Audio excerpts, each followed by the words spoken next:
SSC পরীক্ষা হচ্ছে এমন একটা পরীক্ষা যে পরীক্ষার পরে তুমি তোমার বন্ধু বান্ধবরে হারাই ফেলতে চলছো। এসএসসি পরীক্ষা হচ্ছে এমন একটা পরীক্ষা, এরপরেই তোমার ভিতরে অনেক কিছু বুঝদান চলে আসবে। এসএসসি পরীক্ষা হচ্ছে এমন একটা পরীক্ষা, এরপরেই তুমি তোমার লাইফ নিয়ে অটোমেটিক সিরিয়াস হয়ে যাবা। এসএসসি পরীক্ষা হচ্ছে এমন একটা পরীক্ষা যে পরীক্ষার পর তুমি এখন যেমন হাসি খুশি হাসি খেলে বেড়াচ্ছ, এরপরে দেখবে অটোমেটিক তোমার মাথায় কিছু না কিছু চলে আসছে যে আব্বুর কাছ থেকে আর টাকা নেওয়া যাবে না, নিজের কিছু একটা করতে হবে, নিজের কোনো কাজ করতে হবে। হাসি খেলে বেড়াচ্ছ না। এসএসসি প্রত্যেকটা ব্যক্তি এসএসসি পরীক্ষার পরেই 90% ব্যক্তিরই এসএসসি পরীক্ষার পরে এই বুঝদানটা চলে আসে। কারো একটু বেশি সময় লাগে, কারো একটু আগে আসে, কিন্তু বেশিরভাগ টাইমে এসএসসি পরীক্ষার পরে আসে।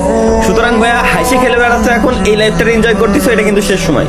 পড়ালেখাটা ভালোভাবে করো। এই এসএসসির রেজাল্টের উপর ডিপেন্ড করে বাকি সবকিছু হয়। 8 এর রেজাল্টও কোনো কাজে লাগে না, 5 এর রেজাল্টও কাজে লাগে না, 2 এর রেজাল্টও কাজে লাগে না, 9 এর রেজাল্টও কোনো কাজে লাগে না। রেজাল্ট কাজে লাগে তো একটাই, এসএসসির তুমি কতটুকু শিক্ষা অর্জন করছো, এটা কাজে লাগে সব সময়। বুঝতে পারছো আশা করি। এবং শিক্ষার সঙ্গে কখনো তোমার জব সেক্টরে মেলাবা না যে তোমার ভালো রেজাল্ট করলে ভালো একটা জব পাবা। বাদ দাও, এরকম জব করিই না, কোনো দরকার নাই। শিক্ষাটা হচ্ছে এমন একটা জিনিস, তুমি পরীক্ষায় ফেল করো সমস্যা নাই, কিন্তু শিক্ষা অর্জন করো, জ্ঞান অর্জন করো। জব টোটালি আলাদা সেক্টর, ওইখানে এক্সপিরিয়েন্সের মূল্য আছে, শিক্ষার মূল্য দেয় না, এক্সপিরিয়েন্সের মূল্য দেয়, বুঝছো?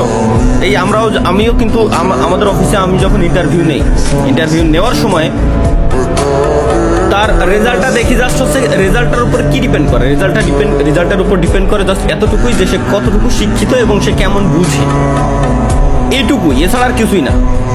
আর কোন পর্যন্ত সে পড়ালেখা করছে, যখন সে দেখি যে বিএসসি কমপ্লিট করছে বা ডিপ্লোমা কমপ্লিট করছে বা এইচএসসি কমপ্লিট করছে, তখন বুঝে যায় যে মোটামুটি তার ভিতরে একটা বুঝদান আছে, তাকে আমরা ট্রেন করাইতে পারবো। বাট সে যদি এতটুকু শিক্ষিত না হয়, তাহলে আমরা তারে ওই ট্রেনটা করাইতে পারবো না। দ্যাটস ওয়াই শিক্ষা অর্জন দরকার আছে। আর চাকরি